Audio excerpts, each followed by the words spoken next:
Marie-Pierre Baldassari est écrivain public, une profession presque aussi vieille que le monde. Alexandre, empereur des Perses, utilisait déjà le service des scribes 3 siècles avant Jésus-Christ.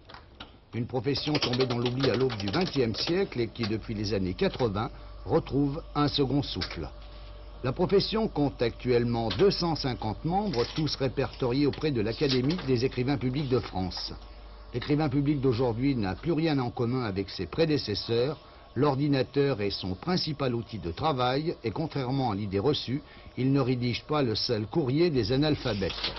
L'essentiel de ses occupations, le manuscrit, l'histoire de famille. L'enfance, c'est la vie de ma tante qui a grandi à Arèche et qui raconte sa vie et la vie de l'époque aussi. C'est très bien détaillé, très bien fait. Du reste, Mémé est née dans son pays et au même âge, elle dit c'est parfait comme récit.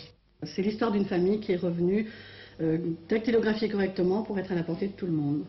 C'est un document qui va rester dans la famille. Ah oui. Apparemment, oui. Comment devient-on écrivain public?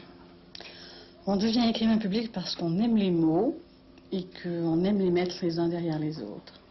Alors ça commence par une passion personnelle et c'est une passion que l'on met au service des gens qui ne savent pas le faire ou qui n'aiment pas le faire.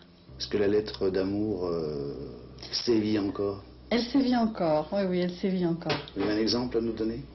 Un exemple, oui, j'ai un jeune homme qui est venu me voir, enfin un jeune homme, oui, il avait bien 25 ans, qui est venu me voir parce qu'il voulait justement sortir de l'ordinaire avec sa déclaration d'amour et la faire par écrit et que malheureusement il n'avait pas la possibilité de le faire lui-même, alors on s'y est mis à deux. Parmi la clientèle de Marie-Pierre, Evelyne Bokassa, belle-fille de l'ex-empereur de Centrafrique. Pourquoi avoir choisi un écrivain public? Parce que je tenais à écrire ce livre moi-même.